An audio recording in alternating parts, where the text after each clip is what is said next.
নমস্কার সকলকে। আমি এখন ঘুম থেকে উঠেছি। এখন প্রায় অনেকটাই সকাল, মানে এই প্রায় 6টা মতো বাজছে।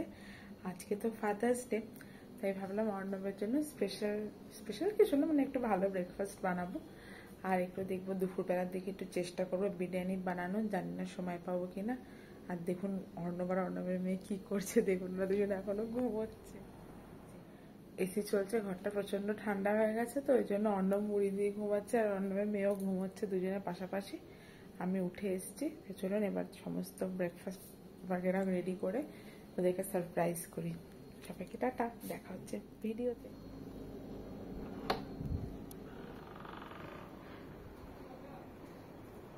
তোমার চা, তোমার চা।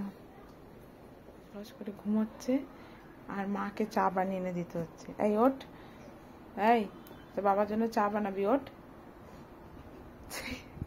ওঠ। আরে ফাদার্স ডে না, তুই ওঠ, বাবার জন্য চা বানাবি। তা আমি চা বানিয়ে দেবো? কার বাবা? বাবাটা কার? কি বাবাটা কার? ও মা, ও কি উঠতে পারছে না নাকি, চাদরে মুড়ে রয়েছে বলে? ওঠো এবার, ওঠো ওঠো ওঠো ওঠো ওঠো। চুলগুলো কি হয়ে গেছে দেখো, ঝুটি বাঁধা চুলে। উঠে চলে এসো, চলে এসো।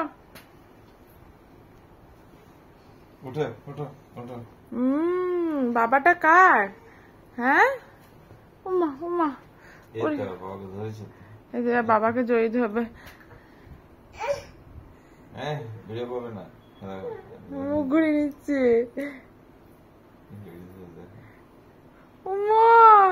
বাবাকে বলে দাও, বাবা হ্যাপি ফাদার্স ডে বলে দাও তো বাবাকে, হ্যাপি ফাদার্স ডে বাবা।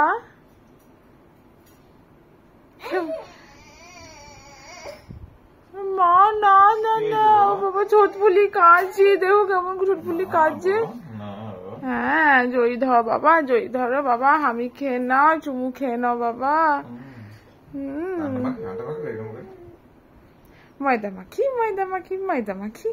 হ্যাপি ফাদার্স ডে বাবা, বাবাকে বলে দাও তো, বলে দাও তো হ্যাপি ফাদার্স ডে। এই যে এবার তোর খাবার রেডি হয়ে গেছে। যাতে ফাদার্স ডে তে বাবাকে মেয়েকে খাইয়ে দিতে হচ্ছে, কোথাও মেয়ে বাবাকে খাওয়াবে তা না। মা খাবারটা পড়ে যাবে মামা। আমি তোমাকে ইয়ে দিচ্ছি, চেয়ার দিচ্ছি, ওর চেয়ারটা দিচ্ছি। দাঁড়া, কি পড়েছো? বই পড়ছে। এটা গলা দিয়ে খোলো, এটা গলা দিয়ে খোলো। এটা গলায় কি পরে নিয়েছে? যা যা, এটা গলায় কি একটা দড়ি পরে নিয়েছে কোত্থেকে? হ্যাঁ তুমি বই পড়ছো? বই বই পড়ো, পড়ো বই পড়ো, পড়ো বই পড়ো। বাবা ফাদার্স ডে তো বাবা গিফট দিচ্ছে। হ্যাঁ, ফাদার্স ডে বাবা তোমাকে গিফট দিচ্ছে। হ্যাঁ দেখো, ট্যাগ ট্যাগ জুতো। জুতোটা পরো, পরো জুতোটা পরো। দেখি ট্যাগটাকে খুলো না, ট্যাগটাকে খুলো না। জুতোটাকে পরিয়ে দেখে নাও, পায়ে হলে তখন ট্যাগ খুলে এক্সচেঞ্জ করতে করা যাবে না। বড় না পায়ে জুতোটা, পায়ে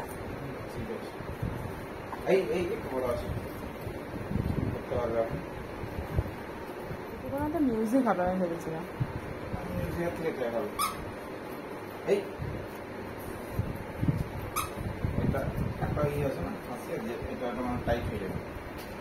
ওই পায়ে রাইট করে বেঁধেছ?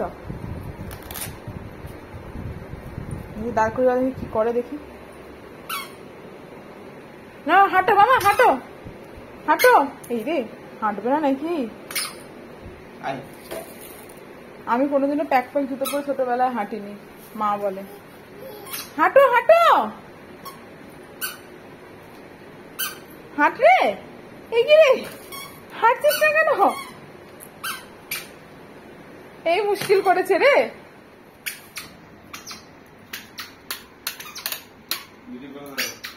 এই তো হেঁটে হেঁটে আসছে। মা মামা নতুন জুতো পরেছে, প্যাক প্যাকে জুতো পড়ে গেছে, আবার পড়ে গেছে। হ্যাঁ, ও মা হেঁটে হেঁটে আয়নার সামনে এলো নিজেকে দেখতে।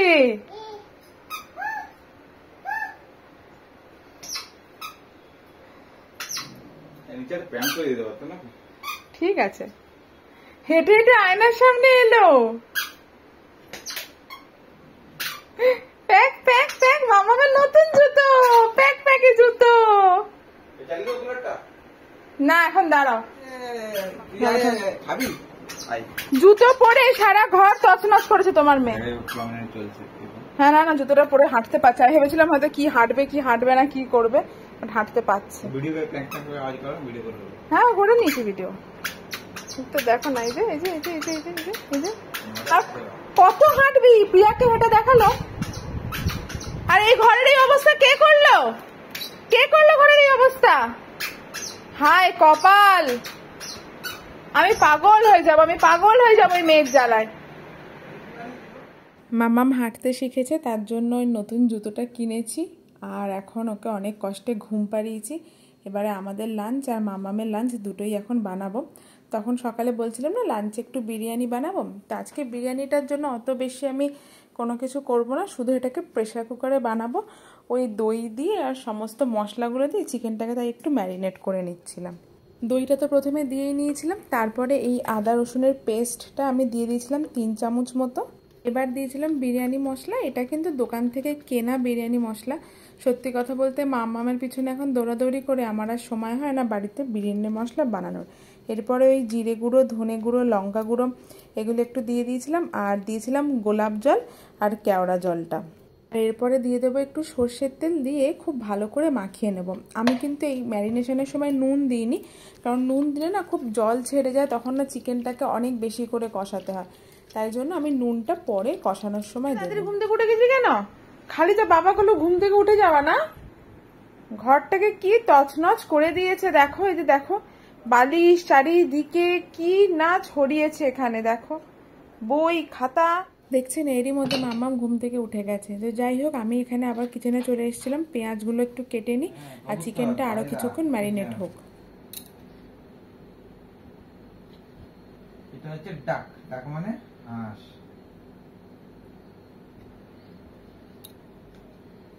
আবার মেজে বিশাল পড়তে বসেছে, ঠিক আছে। আমি এখানে বিরিয়ানিটা রান্না করছি, বিশাল পড়তে বসেছে। লুকিয়ে লুকিয়ে ভিডিও করছিলাম, ধরা পড়ে গেছিলাম। যাই হোক আমি চলে এসেছি, রান্নাটা এবার সেরে নিই। চামচ মতো এখানে আমি ঘি দিয়ে দেবো। এরপরে কয়েকটা গোটা গরম মশলা আমি এখানে ফোড়নে দিয়ে দিয়েছিলাম। ওই এলাচ, দারচিনি, বড় এলাচ এই কটা দিয়ে দিয়েছিলাম ফোড়ন। আর এরপরে কেটে রাখা পেঁয়াজগুলোকে আমি দিয়ে দেবো। আমি তো আগেই বলেছি খুব সিম্পলভাবে বানাচ্ছি, তাই আমি আলাদা করে কোনো বেরেস্তা বানাইনি আর আলুও ভেজে নিইনি। যতটা শর্টকাটে অল্প ঘি মশলায় বানানো যায়। পেঁয়াজ ভাজা হয়ে গেলে পরে ম্যারিনেট করে রাখা যে চিকেনটা, সেটা আমি পুরোটাই এর মধ্যে দিয়ে দেবো।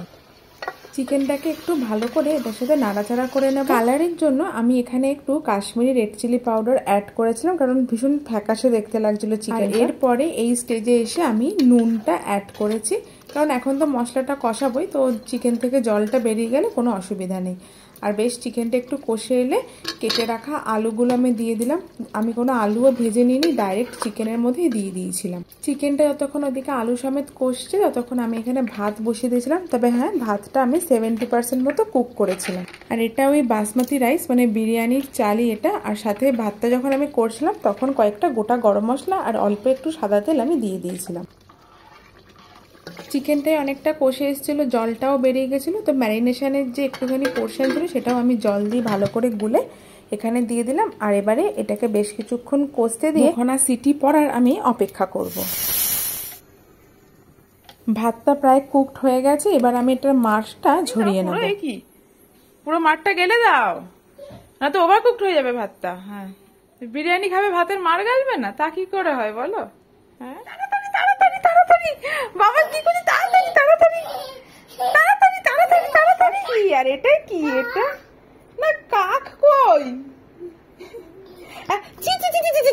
বইয়ে পা দেয় না। নন করো বই, নন করো, নন নন নন নন নন নন, বইয়ে পা দিতে নেই। এই যে প্রেসার কুকারের ঢাকনা খোলার পর চিকেনটা এইরকম হয়েছে, বেশ একটু গ্রেভি মতো রয়েছে। আর যেহেতু ভাতটা লেয়ারিং করবো, তাই অর্ণব এই ভাতটাকে হাঁড়ি থেকে একটা থালার মধ্যে ছড়িয়ে দিচ্ছিল, কারণ হাঁড়ির মধ্যে থাকলে ভাতটা ওভারকুক হয়ে যাবে। এবার এই থালাটা থেকে আমি ওই প্রেসার কুকারটার মধ্যে ওভার লেয়ারিং করবো। অর্ণব বললো ভাতের লেয়ারিংটা ও করবে, তো ও লেয়ারিংটা করছিল। আর লেয়ারিং করার পরে আমি আর একটা সিটি পড়তে দিয়েছিলাম। এই যে লেয়ারিং ডান। আর এবারে প্রেসার কুকারের ঢাকনাটা দিয়ে আমি সিটি পড়তে দিয়ে দেবো। একটা সিটি পড়ে গেছে, দাঁড়ান আপনাদের খুলে দেখাই কেমন হয়েছে। আর এই যে, আর ভাতটা কাটার পরে এত সুন্দর গন্ধ বেরোচ্ছিল, কিন্তু খুব বেশি তেল মশলা যে ব্যবহার করেছি তা নয়, আর খেতেও কিন্তু খুব ভালো হয়েছিল। এই গরমে এরকম হালকা তেল মশলার বিরিয়ানি খেতে কিন্তু বেশি ভালো লাগে। আর এই যে এখানে অর্ণবের বিরিয়ানিটা আমি বেড়ে নিচ্ছিলাম, অর্ণবকে খেতে দিয়ে আমি তারপরে খাবার খেতে বসে যাব। একটু শশা আর একটু রায়তাও আমি বানিয়েছিলাম। রায়তাটার মধ্যে আমি এক কুচি বরফ দিয়েছিলাম যাতে রায়তাটা ঠান্ডা থাকে। এই যে একদম রেডি, এবার অর্ণবকে দিয়ে দিই, দেখি ও খেয়ে কি বলে।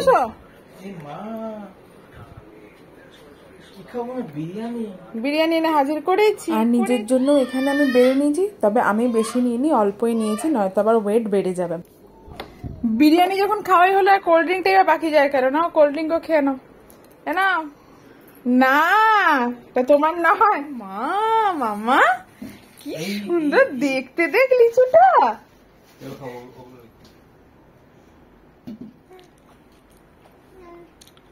একটুই দাও ওখান থেকে না। হ্যাঁ, লিচু খাবে মাম্মা? অতটা খেতে পারো? অতটা একটুখানি চুষিয়ে নি না। হ্যাঁ,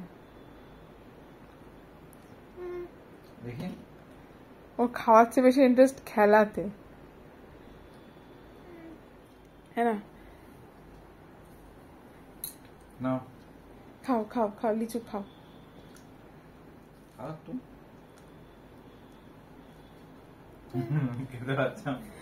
পোষাচ্ছে না ওর।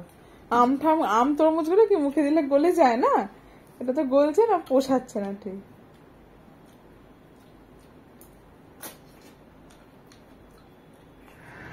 মা নতুন জুতো পরেছি, কি সুন্দর জুতো গো।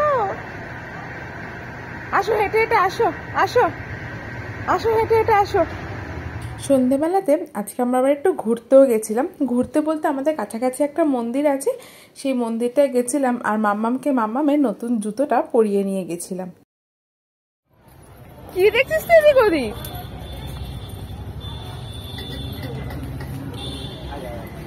আসো আসো, এই আবার কি? নামাও, চলবে চলবে, নামাও না, ব্রত ভয় কাটবে না কোনোদিনও, বাইরে বেরিয়ে কোনোদিনও হাঁটবে না। কাণ্ড দেখো মেয়ে এক ফোঁটা ওখানে গিয়ে হাঁটেনি, নতুন জুতোটা পরে। এদিকে ঘরে কত হাঁটছিল, আর ওর বাবা দেখছি যখন হাঁটছে না, ওকে ওর বাবা কোলে নিয়ে নিয়েছিল। হ্যাঁ বলি বাবালি, কি করছে দাঁড়িয়ে দাঁড়িয়ে, কেন পড়লো পড়লো।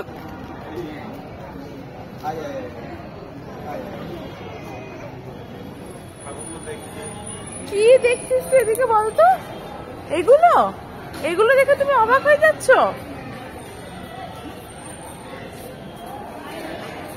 ও মৃদু মৃদু হাসছে,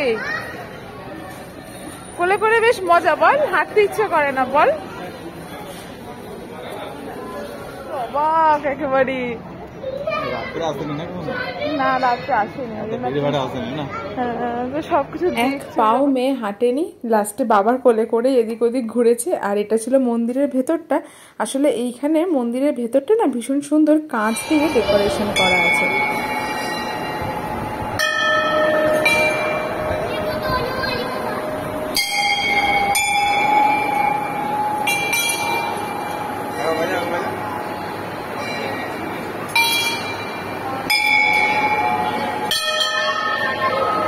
ওখানে এসে নামে দেখি কি করে। মেন মন্দিরের সাথে এখানে ছোট ছোট আরো অনেক মন্দিরগুলো রয়েছে, যেন মনে হচ্ছে কখনো দেখেনি। দেখো এই মন্দিরের মধ্যে না একটা খুব সুন্দর ফোয়ারা আছে। মাম্মাম ওই ফোয়ারাটাকে এরকম অবাক দৃষ্টিতে দেখছিল। আসলে ও একটু ছোট বয়সে এসেছিল, আর এটা বেশ বড় হয়ে যাওয়ার পর ওকে আমরা নিয়ে এসেছি, তো এখানে অবাক হয়ে দেখছিল। আর এখানে শিবলিঙ্গটাকেও ভীষণ সুন্দর করে সাজিয়েছে। এত বেশি গরম লাগছিল যে আমরা আর বেশি ঘোরাঘুরি না করে প্রণাম করে প্রসাদ নিয়ে বাড়ির রাস্তা ধরেছিলাম। আর খুব বেশি ওখানে অপেক্ষা করতে পারছিলাম না, কারণ মাম্মামেরও প্রচন্ড গরম লাগছে। দেয়নি দাঁড়িয়ে দাঁড়িয়ে, আয় রে আয় আয়। ঠাকুর দেখে জুতো তো আবার পরা হলো, কিন্তু সে মেয়ে আর হাঁটে না। শেষে দেখছি মন্দিরেরই একজন লোক, সেও বোধহয় ঠাকুরই দর্শন করতে এসেছিলেন, তিনি দেখি ওকে ডাকছে। যেইকে সেই মেয়ে এক কদম চলেনি, ওরকম ঠায় দাঁড়িয়ে রয়েছে। ওই ভদ্রলোক কত ডাকছে, সেই মেয়ে মানে একদম নরম চরণ, যেরকম দাঁড়িয়ে রয়েছে ওই রকমই শুধু দেখছে আর মৃদু মৃদু হাসছে, এক ফোঁটা হাঁটে। হাঁটিস নি তুই, একটু হাঁটিস নি, আমরা বাড়ি চলে যাচ্ছি। এত কষ্ট করে নিয়ে এসছি, তুই হাঁটলি না তো? হ্যাঁ দুষ্টু মেয়ে, দুষ্টু মেয়ে, তুই হাঁটলি না কেন? হ্যাঁ শুধু বন্ধু মতো দাঁড়িয়ে আছিস তুই, কেন দাঁড়িয়ে আছিস বন্ধু মতো, শুধু চুপচাপ দাঁড়িয়ে আছে। শেষে বাড়ি ফেরার পথে আমাদের এত গরম লেগেছিল যে আমরা দুজন দুটো আইসক্রিম কিনে আইসক্রিম খেয়ে তারপরে বাড়ি এসেছিল। কি দেখছিস তুই, কি দেখছিস এদিকে ঝুঁকে ঝুঁকে? হ্যাঁ আর দিও না আমাকে। কি আর আইসক্রিম খাবি তুই?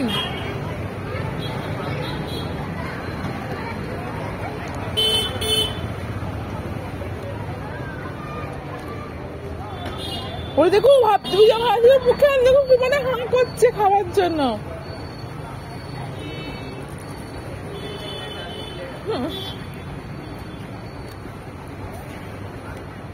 আর খেতে হবে না, আর খেতে হবে না, দেখো আর খেতে হবে না আইসক্রিম।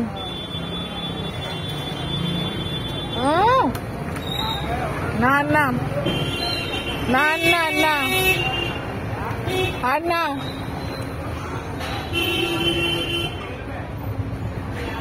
দেখো দেখো দেখো, দে দে বাবারে, দে দে বলছে। আর আইসক্রিম খেয়ে বাড়ি ফেরার পথে কিছু সবজি কিনে নিয়ে তারপরে আমরা বাড়ি ফিরেছিলাম। Good night, tata tata. ও টাটা করে দিচ্ছে, আমরা এখন খাবার খেয়ে ঘুম করবো। হ্যাঁ সবাইকে টাটা, সবাই ভালো থাকো, সুস্থ থাকো, এই গরমে সবাই বেশি বেশি করে জল খাও, সবাই ভালো থাকো, সবাই সুস্থ থাকো। দেখা হবে পরের আরেকটি নতুন ব্লগে। টাটা সবাইকে।